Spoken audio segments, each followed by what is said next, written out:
our automation builder. Our goal is to give you a good overview of the platform for the next hour, and of course to answer any questions you may have along the way. So to that end, feel free to type out questions in the chat. I'd be happy to answer. So let's look at our first module here, trying to understand contact and segmentation. So really what we're trying to understand when you look at contact organization in ActiveCampaign is context. So context is important to any sort of business relationship, and having a consolidated place to store all of your important client data gives you the information you need to execute on your business objectives. Segmentation then takes us a step further by giving you the ability to filter, sort, and search your database by the various pieces of information that you collect, and it also allows you to gain insight into those activities. You can then use these segments to target email messaging or trigger automated journeys throughout the platform. Today, we'll be taking a look at ActiveCampaign from the perspective of a prospect that comes to our business. We're going to call that prospect Kelly, and we'll follow Kelly's progress throughout the platform. First, as she fills out a form on our website, then we'll look at Kelly as a contact record, then as a deal record in our CRM, and finally take a look at the automation she's been going through the entire time.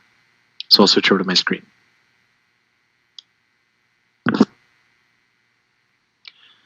Now, this is our form builder inside of ActiveCampaign, and there's a good chance you guys are already using some sort of existing lead generation process today. Maybe you guys have forms provided to you by your content management system, something like WordPress or Squarespace, or maybe you're using a third-party form builder today like Gravity Forms or JotForm, or maybe a landing page builder like Lead Pages or Unbounce.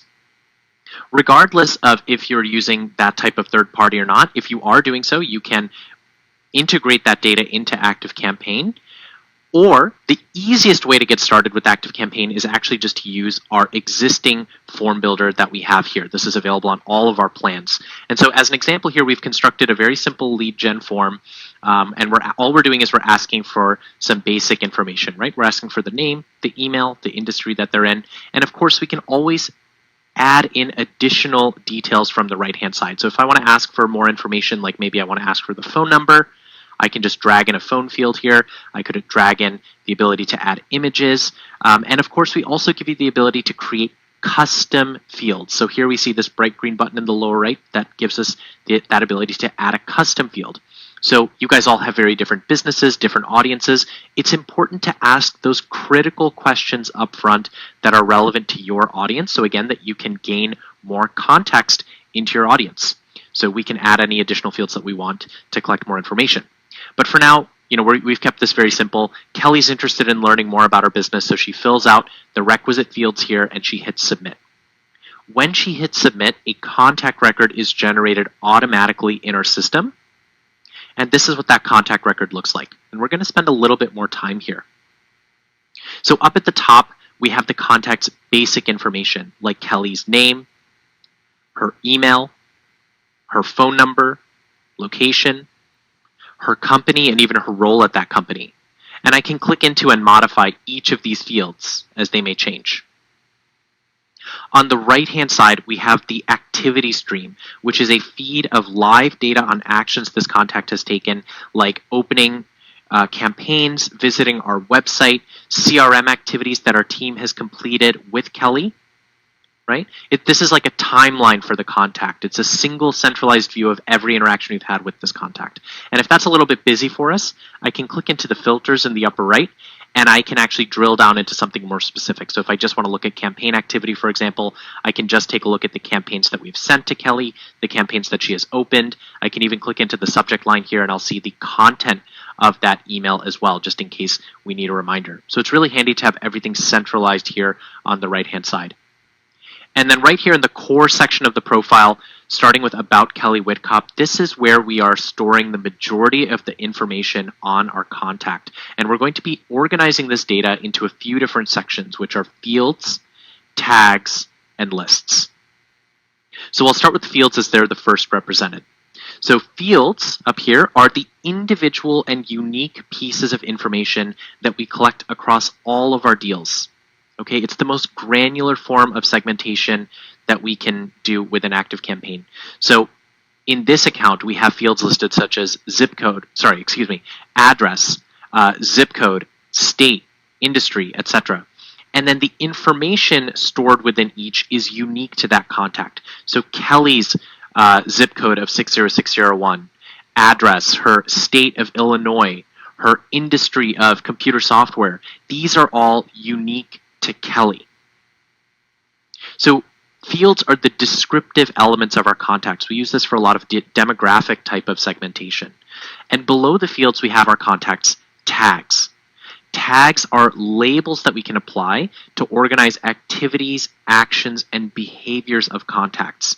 So as an example, maybe Kelly attended a webinar that we hosted, right? So we have this Marketing 101 webinar down here. That is an action that she took. So we want to apply a label. We want to add a tag that says that she did so. Or maybe she signed up for a free trial of our software. Okay, that again means that's an action that Kelly took. So we want to apply that label. We want to add that tag. These are actions. It's much more used for behavioral segmentation. That's not the only way that you can use tags and fields. There's actually a lot of overlap here. There are many instances where you can use a tag or a field, and we can advise on those as needed. And we can also add both tags and fields in a variety of ways. They're both very flexible data types.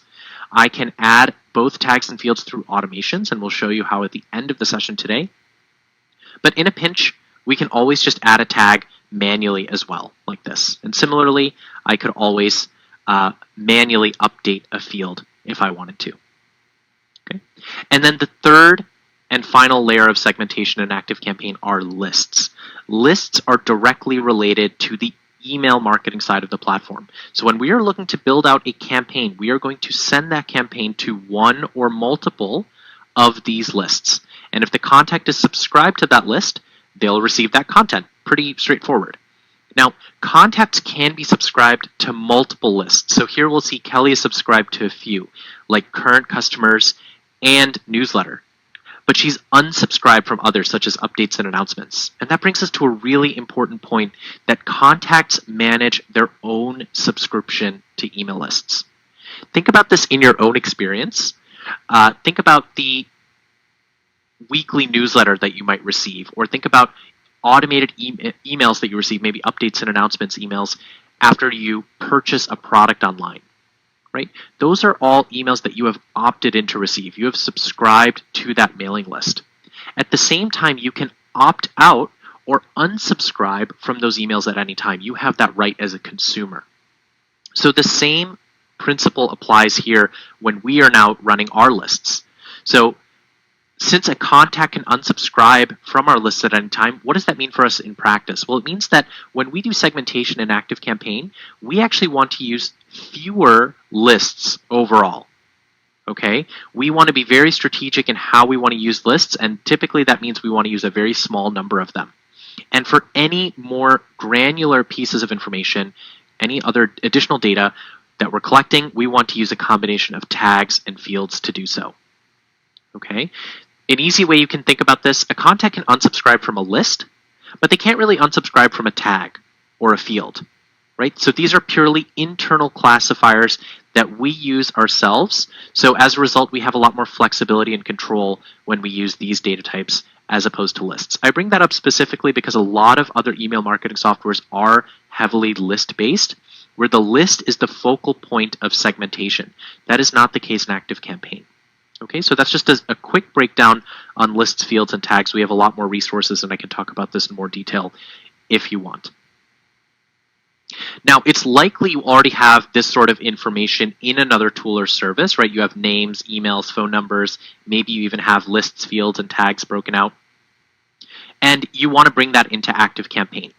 So we offer a variety of ways to help with this. The best option here is we actually offer a free migration service for all paid plans, which means our team will actually bring over all of your contact info, including lists, fields, tags, and even email templates and workflows for free. So if you'd like to take advantage of this, please reach out to your ActiveCampaign rep after this webinar. The person who sent you to today's session gave you that link.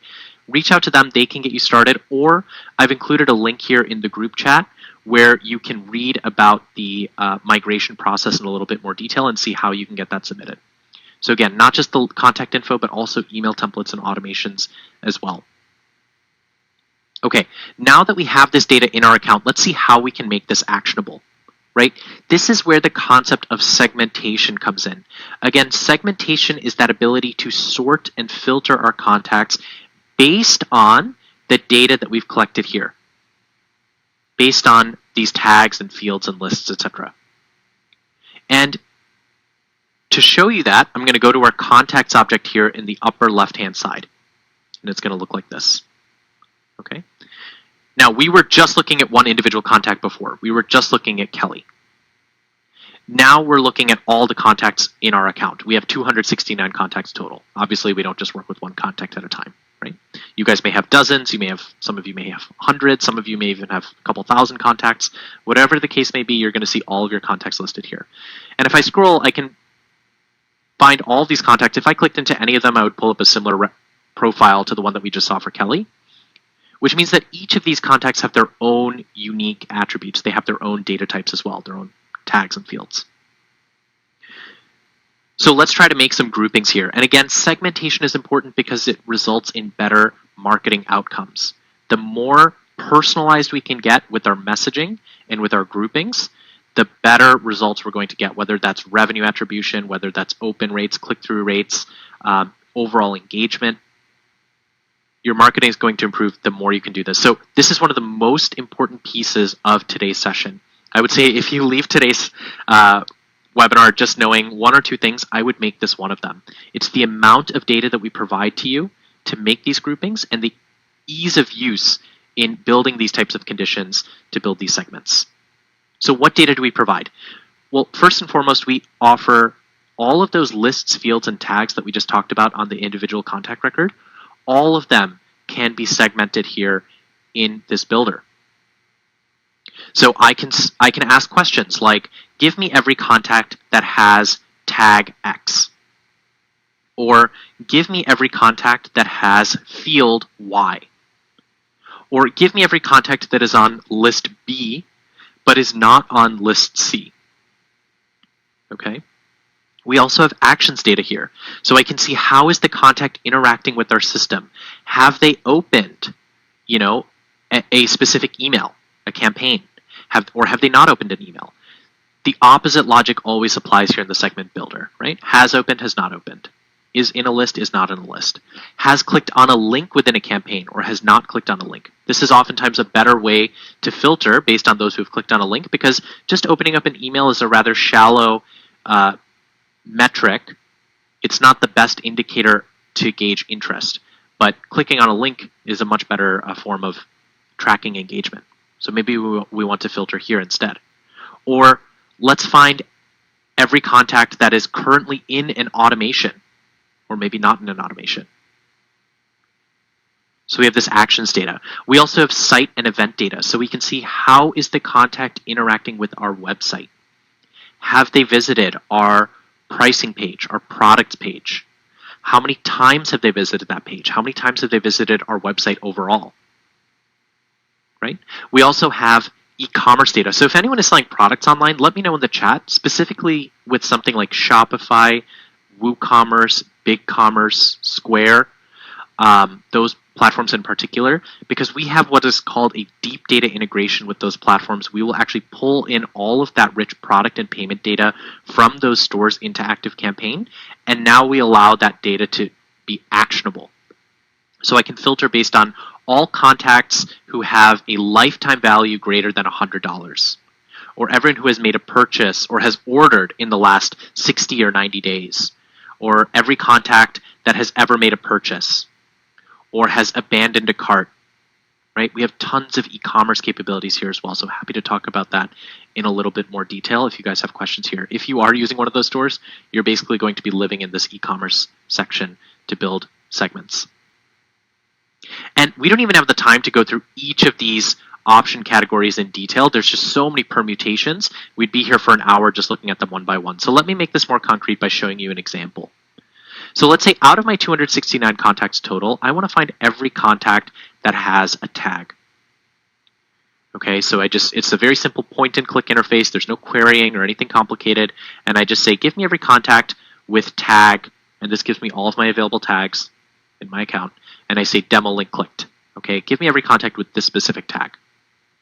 Now, I can have multiple conditions at a time, so I can use OR logic, where I say condition 1 or condition 2 is met, or in this case, I'm going to use AND logic. So I'm going to say condition 1 and condition 2 have to be met. So give me every contact that has this tag, and every contact that has opened, let's say any campaign. Okay, I could pick a specific one if I wanted, but let's just say any campaign. And I hit search.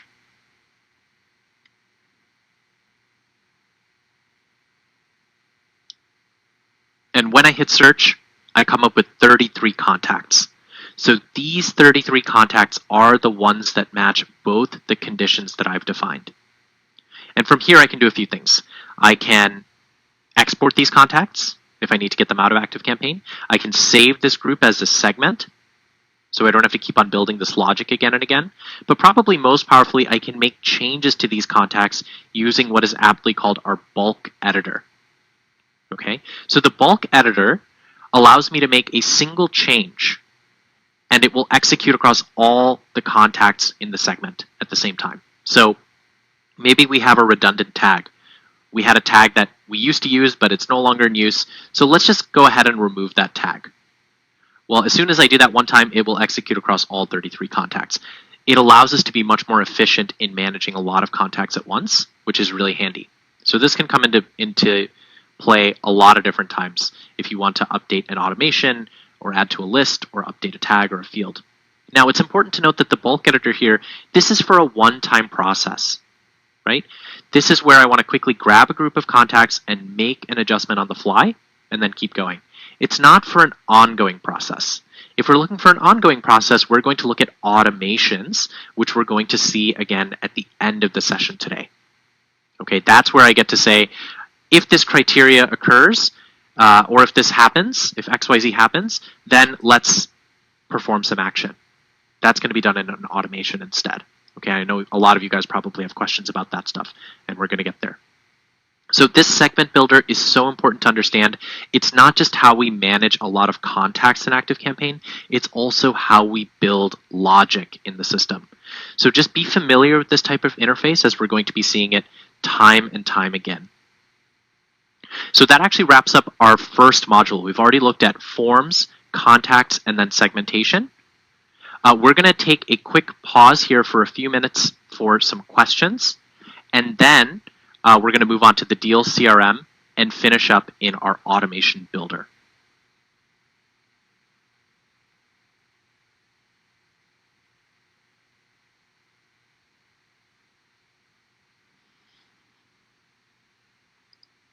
So you'll recall we were looking at Kelly earlier. So Kelly was interested in learning more about her business. She filled out a form on our website. We looked at her contact record earlier. Now we're going to look at Kelly as a deal in our CRM. So we were in the contacts object earlier. Now we're in the deals object below, this $ icon here in the dashboard on the left-hand side. So the first thing we'll notice, Kelly is a new deal in our CRM, this kind of card-like structure. Now, when I say a deal, I mean a one-to-one relationship that we're managing. In this context, when we talk about this here, I will sometimes use the term lead or opportunity, sales opportunity. That's just because we're talking about this in a sales context. But more broadly speaking, a deal can be used to track any type of relationship, whether it's an internal employee, a current or existing client or customer, a supplier or a vendor. There's a lot of different use cases for these deals and for the CRM more generally. Again, for right now, we're going to be talking about it in a sales context, though. So that's why I might mix up those terms here. So the first thing, again, we'll notice Kelly is a new deal in the to-contact stage of our leads pipeline. So let's break these concepts down a little further. First, let's talk about pipelines. What exactly is a pipeline? Well, really what we're looking at here entirely, this whole screen, is a pipeline in our deals CRM. A pipeline is just a process that we're tracking. In this case, leads that we're trying to convert into long-term clients here on the far right-hand side. Okay, it's an overly simplified sales process, but what we're trying to do is we're taking these warm leads, people who filled out a form on our website, and we're trying to convert them into a client by maybe getting them to sign a contract. So what are all of the necessary steps to get there? Well, you can see that all of these deals, all these names, Kelly, Simon, Leon, Brad, etc., they're all bucketed into these colored columns across the top that we call stages. And stages are simply the steps or milestones in your process. So to begin with here, we have new leads that we have to contact. Then we get in contact with them. We book a conversation, a sales meeting. We have that sales conversation. Maybe that's a Zoom call. Maybe it's a demo. We're assessing fit to see if they'll be a good client for us. And then we have a negotiation stage where we discuss pricing. We draw up a contract. And we have a closing stage where we get that lead to try to sign the contract, the most critical stage here at the end. So you can think about this for your own business. Think about any process that you might have and think about the end goal. Think about the objective. That's going to be your final stage. And then you can reverse engineer and find your own stages just by working backwards from there, right? What are all of the necessary steps required to get to that final stage? So as you can imagine, these stages are completely flexible. I can click and drag and reorder these stages as needed. I can edit these stages if I want to change the name, the color, the appearance, the sorting. I can delete these stages if they're redundant. I can add in new stages if they're needed. Okay, and this is all just for one pipeline. This is just our leads pipeline. If we click in the upper left here, we have unlimited pipelines in our CRM.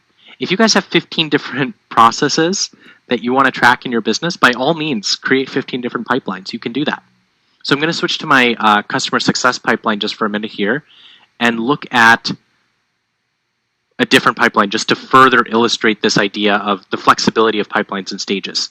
So the first thing we'll notice across the top is these stages are very different in this pipeline. And that makes sense because the process is different here. So here we have a stage for new clients, those folks that maybe just signed a contract with us. We have a stage for clients that we're onboarding. We're getting them familiar with our services. And then some simple categorization of clients who are at risk of churning versus those clients with whom we have a very good relationship, right? Again, just demonstrating how on a pipeline by pipeline basis, the stages are going to be very different and you can use it for a lot of different things. I'm going to go back to the leads pipeline for a minute because I want to stick with Kelly.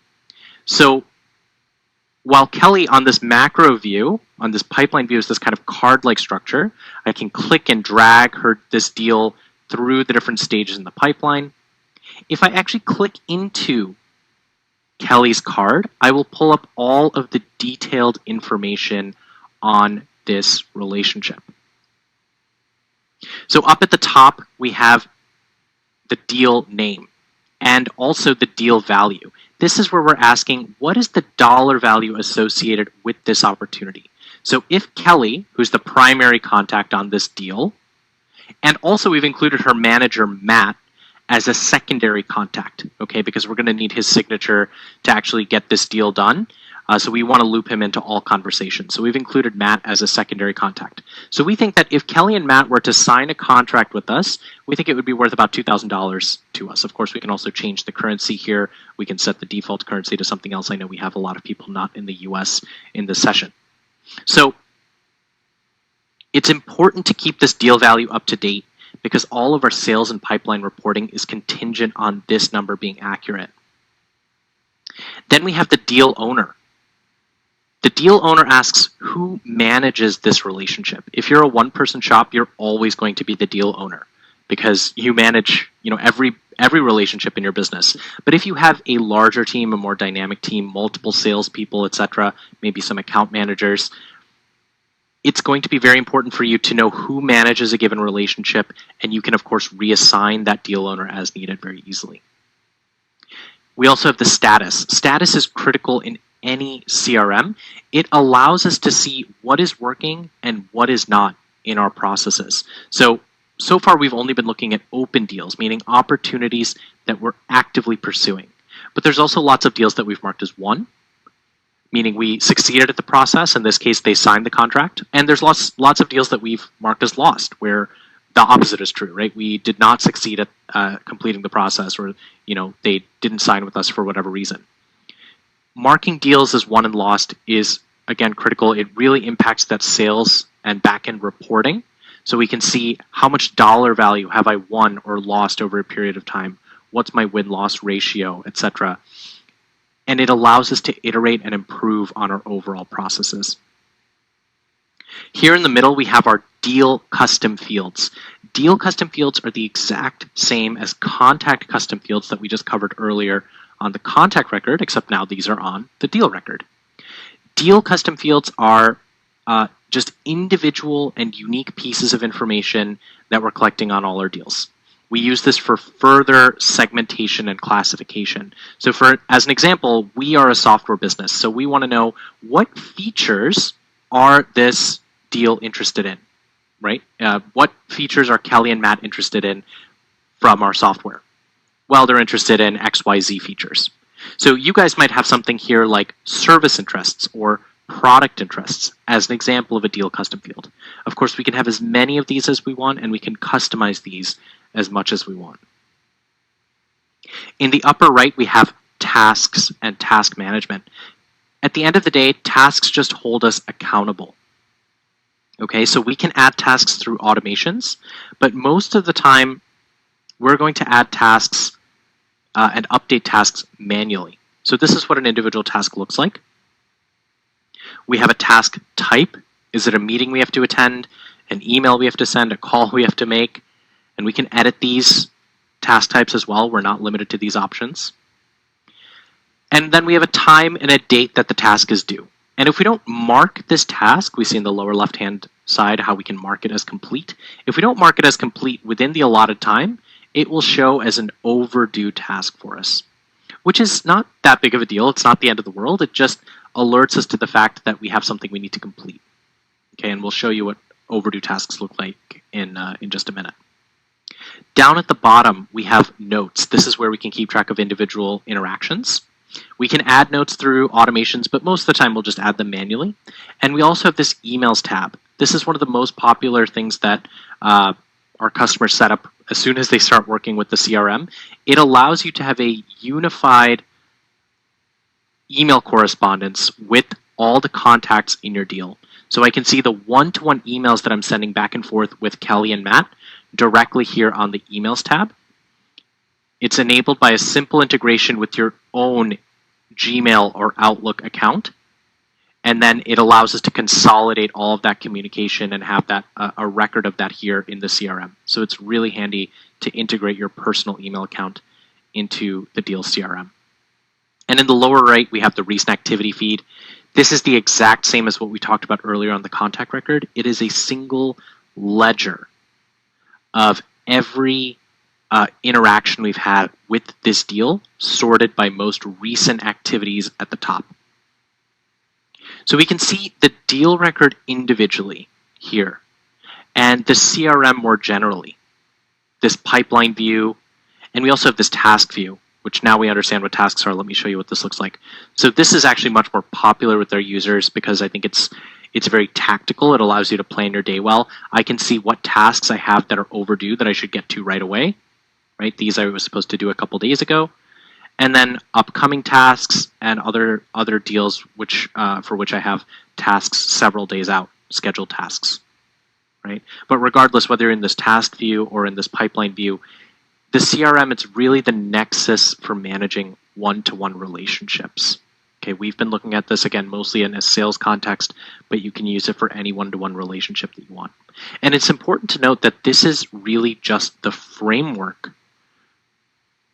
for the CRM. This is just how we visualize and structure our CRM, our pipelines and stages, etc. Everything that actually makes this a smart CRM, all the logic that's underpinning the CRM that makes it tick, we're actually going to see in the next and final module, the Automation Builder. So, as an example, how do I automatically get this deal to move from this stage to that one without having to click and drag? Or how do I get it so that whenever I mark a deal as one, I want to automatically move that deal to my customer success pipeline. I want to reassign the deal owner to my account manager, and I want to automatically populate some tasks for her to complete. Those types of actions would be done with our automation builder.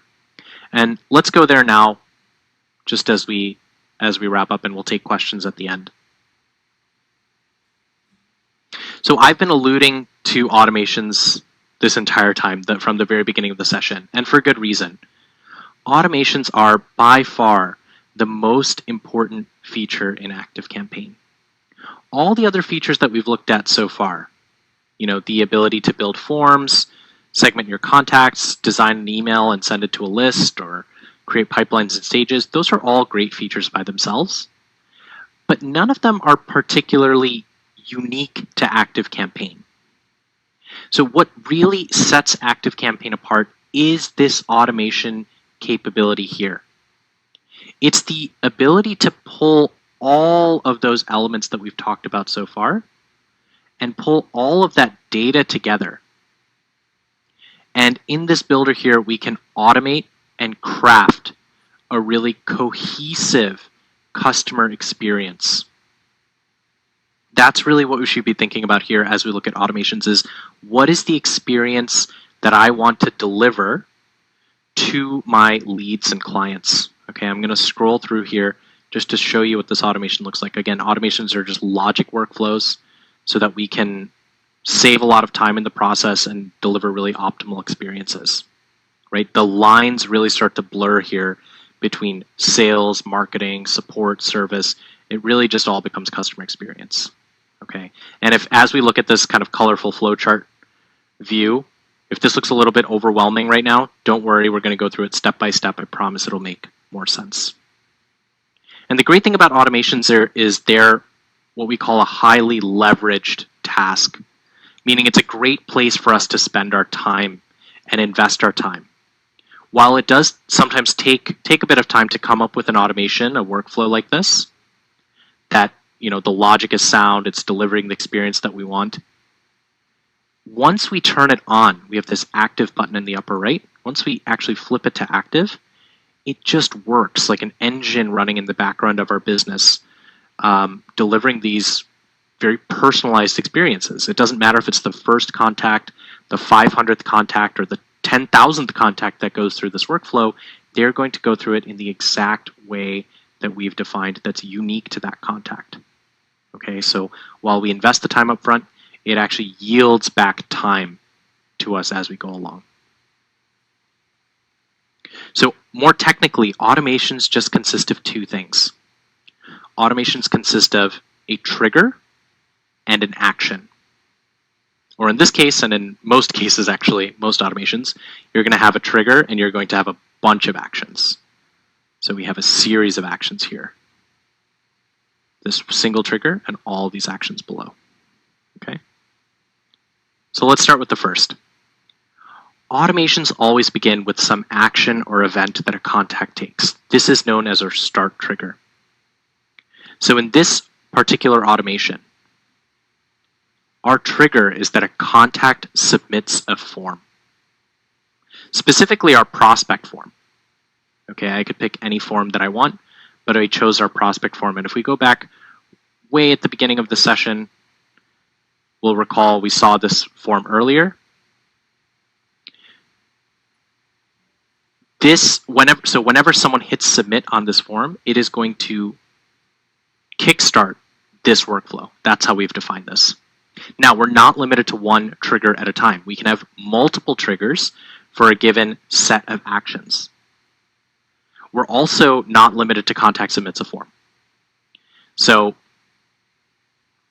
this is a major point of differentiation for ActiveCampaign, is the sheer variety of ways that we allow you to add a contact to a workflow. A lot of softwares will purport to offering automation capabilities. They'll say we can do marketing automation, and then in reality, they'll give you maybe 3, 4, 5 ways to add a contact to an automation. In ActiveCampaign, we give you over 25 unique ways to add a contact to a workflow. And that might not seem like a really big deal now, but it is, because it means that the number of possibilities, the number of processes that you can automate just goes up exponentially. So whenever we add a tag or whenever we update a field, those actions alone can trigger an entire automation.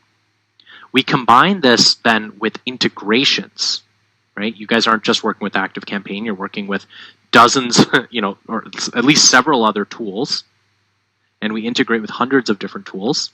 You combine this then with integrations, and most integrations work by either adding a tag to a contact record or updating a field, right? Maybe updating a field from A to B or from 0 to 1 or from 10 to 20.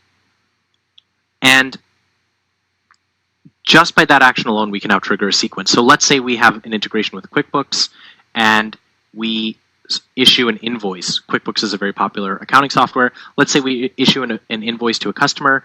Now the way that integration works is we add a tag to our contact.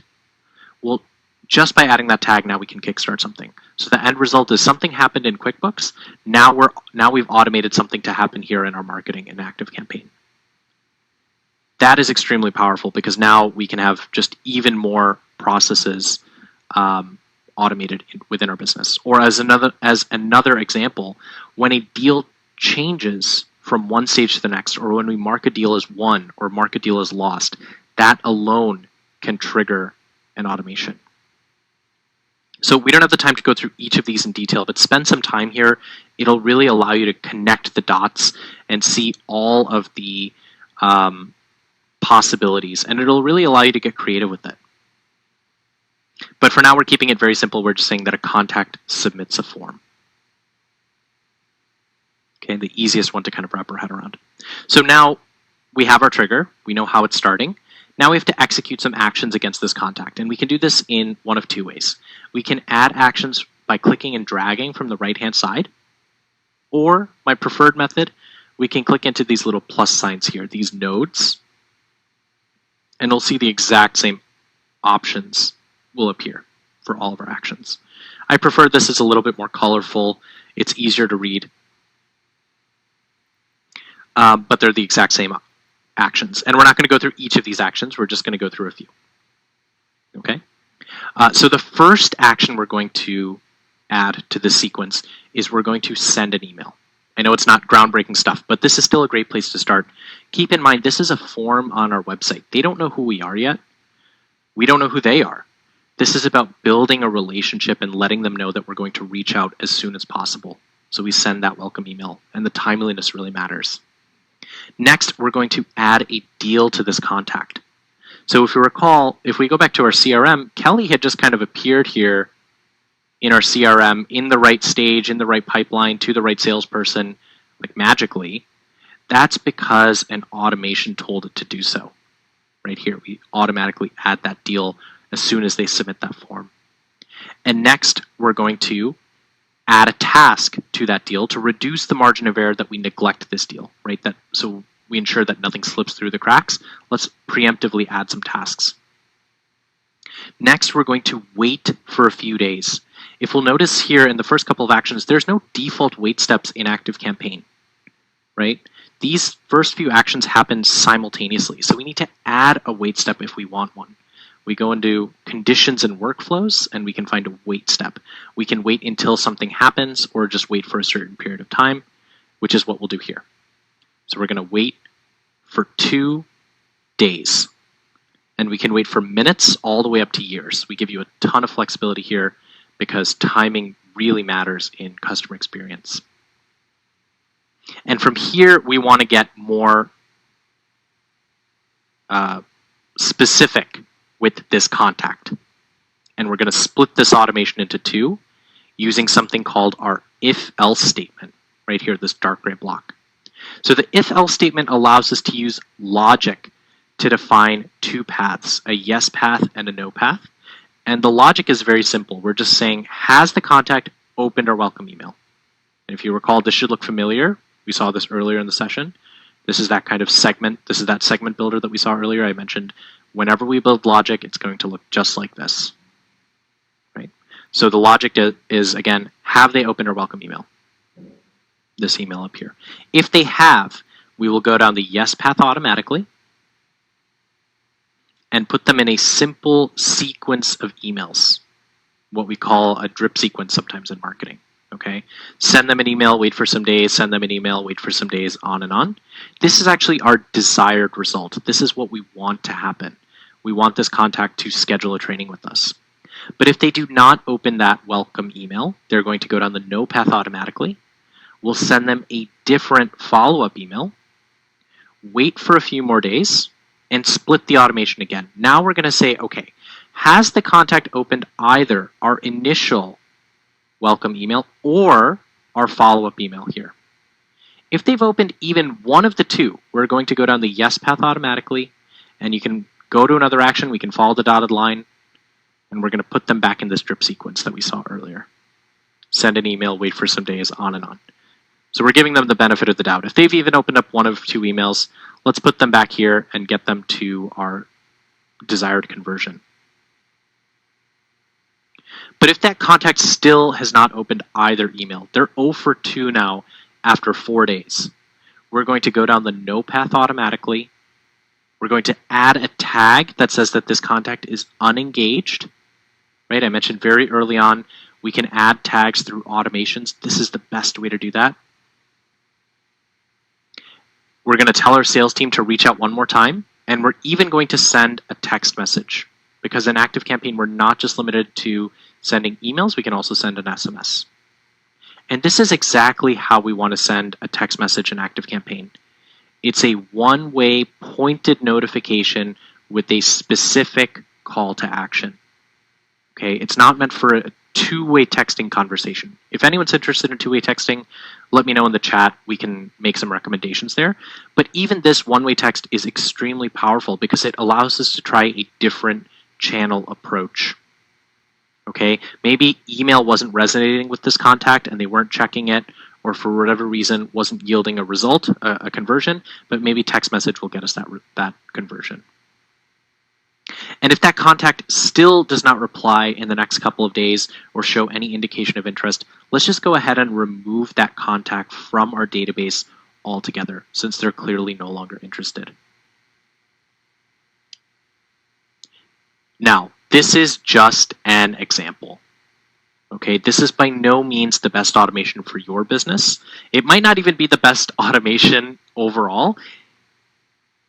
It's really just kind of meant to kind of flex the automation muscles a little bit, show you a lot of the different capabilities, although this is still really just scraping the surface, right? When we look at all the actions available here, there's a lot more that we can do. Now, there's a lot of you who are probably thinking to yourself, this is a lot of information, and I have a lot of questions, right? Especially around best practices. How do I get started with this? You just gave me 25 different start triggers and a whole bunch of different actions. How long should these wait steps be? When should I use an if-else statement? When should I use these things called goals, which we didn't even talk about here? Well, luckily, we've prepared for a lot of this. And we have built nearly 300 pre-built automations ready to go for you to use. So this is the last thing before we wrap up. If we create a new automation, if we bypass this start from scratch option, we will find all of those, what we call recipes in ActiveCampaign. They're basically automation templates. Again, nearly 300 of them here. I highly encourage everyone to look through these on your own time. You will find some inspiration, some different workflows that you can at least add to your own business, whether you use them directly as a recipe here or just in another unique way. I highly recommend checking out these recipes. They're really handy. We look at what our customers are building and then try to replicate that back for everyone to use. So as an example, if we want to run a webinar, let's say we're running a webinar next week, and we want to drive attendance to that webinar. Well, all I have to do is add this webinar reminder series recipe to my account, and then I just have to customize it and make it my own. I have to customize my emails so that the messaging and everything, of course, looks like it's coming from me and it makes sense. And we add the date field of when that webinar is occurring. But we've already built out all the trickier pieces, the start triggers, the logic, the timing and routing logic, on how to set up this reminder series has already been done for you. So it allows you to get started with automations a lot quicker. And in turn, it allows you to see value from ActiveCampaign a lot sooner. Great. That's all we had built for today's session. I want to quickly say thank you all for attending today and for being a really good, attentive group. I hope this has been informative for you as you explore the platform in more detail. A few things I want to stick. I know we have a lot of questions, and I'm going to stick around for as much time as needed to answer those questions. A few things before we get to that for everyone here. First, please reach out to that ActiveCampaign sales rep who sent you to today's session. They will be your best resource moving forward for any further questions. So whether that's getting started with the platform, any questions about plans, pricing, promotions, migrations, or onboarding, send them an email, give them a call, whatever it is. They want to hear from you, and let them know what you thought of the session today. Additionally, of course, if you want to review any of the modules, we're sending out a recorded copy of the presentation. You can always rewatch this in the future. Otherwise, we have tons of educational and learning content available on our website at activecampaign.com/learn. And we have all sorts of resources here, guys, from stuff for people who are just getting started to more advanced as well. We have videos, guides, podcasts, webinars, courses, anything you could want. So if anything was a little elusive today, something that you want more clarification on, I promise you'll find some resources here. And lastly, if you do sign up for if you sign up for any of our plans, you have access to our free onboarding services. This is a sequence of calls with our customer success team where we will help you set up your automations, build your CRM pipelines, import your contacts, just really feel comfortable with ActiveCampaign. So please take advantage of the onboarding services. They are free. They just require a plan. We want to make sure you know how to work with ActiveCampaign from the beginning. So talk to your sales rep about that, what your options are in more detail. Again, thanks all for attending. I'm going to stick around for a few minutes for any questions. If you don't have any questions, feel free to make your way out of the session.